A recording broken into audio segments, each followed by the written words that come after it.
अर्श से फर्श तक कहानी लखनऊ महानगर की है। कुसुम और रणवीर सिंह बचपन से साथ साथ पढ़े थे।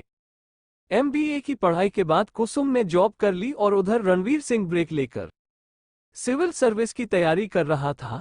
दोनों की दोस्ती जब प्यार में बदली तो परिवार वालों की सहमति से दोनों की शादी तय कर दी गई। उनकी शादी को सिर्फ एक हफ्ता ही बचा था कि यूपीएससी का रिजल्ट निकला और रणवीर की काफी अच्छी रैंक आने के कारण उसका आईएएस प्रॉपर में चयन हो गया था। दोनों परिवारों में खुशी का माहौल था कि उसी शाम रणवीर के चाचा जी घर आए और शादी की खातिरदारी से लेकर दहेज की एक लंबी लिस्ट थमाकर यह कहकर चले गए कि अब तो आपकी बेटी की शादी एक आईएएस से होने जा रही है, तो आपको उस स्टैंडर्ड को ध्यान में रखकर ही शादी करनी होगी, वगैरह वगैरह। कुसुम को जब ये पता चला तो उसने फोन करके रणवीर को एक बार फिर से आईएएस में चयन की बधाई दी और फिर चाचा जी द्वारा दी गई लिस्ट की चर्चा की। रणवीर ने सपाट स्वर में कहा, यार कुसुम, घरेलू और बड़ों की बातों में हमें हस्तक्षेप नहीं करना चाहिए। कई बार हमें उनके पॉइंट ऑफ व्यू को भी समझना चाहिए।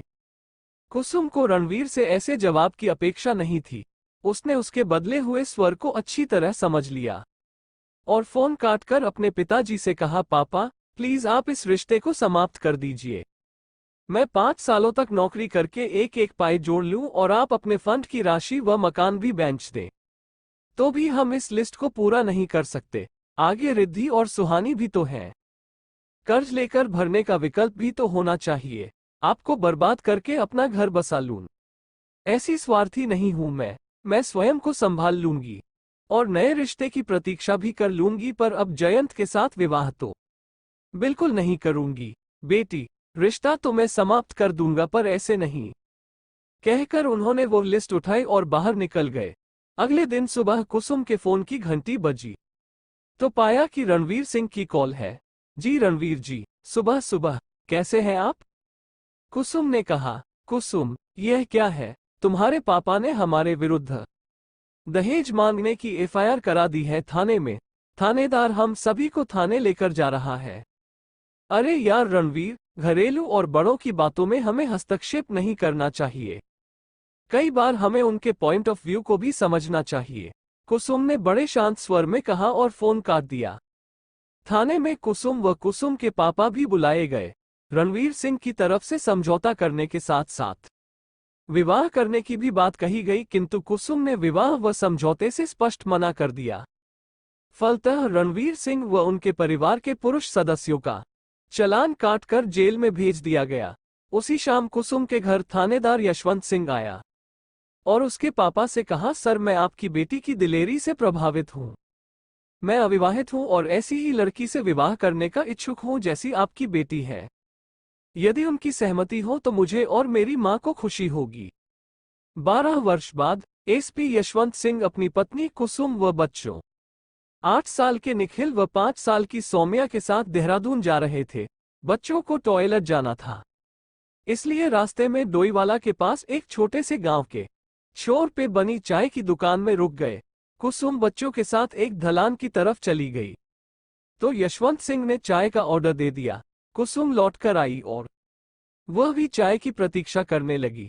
बच्चे पास ही बैठकर पहाड़ों के दृश्य देखने लगे।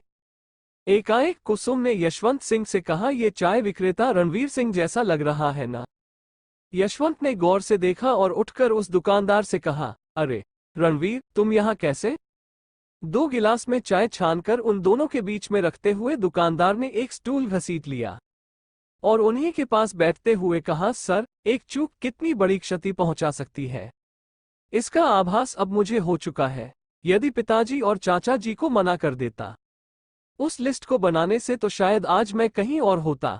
ऊपर की तरफ देखकर आंसू भरी आंखों से रणवीर ने एक लंबी सांस लेकर कहा, उस केस में मुझे, चाचाजी और पिताजी को 5-5 वर्ष की सजा हुई थी और साथ ही 2 लाख रुपये नकद का दंड भी, जो कि कुसुम जी के पापा को केस की दौड़भाग व मानसिक संताप के लिए दिया गया था। सजा काटने के बाद तो जैसे मेरी दुनिया ही बदल गई। सरकारी नौकरियां तो मुझसे दूर चली ही गईं। शहर में प्राइवेट जॉब मिलनी भी मुश्किल हो गई। आशंकित पिता मुझसे अपनी बेटियों की शादी कराने को तैयार नहीं। इन्हीं सब घटनाक्रमों के मध्य पिताजी भी मेरा साथ छोड़ गए। मेरे जीवन का अवसान ही होने वाला था कि मेरी बुआ जी मेरी सहायक बनी। डोईवाला में मेरी बुआ जी ब्याही हैं।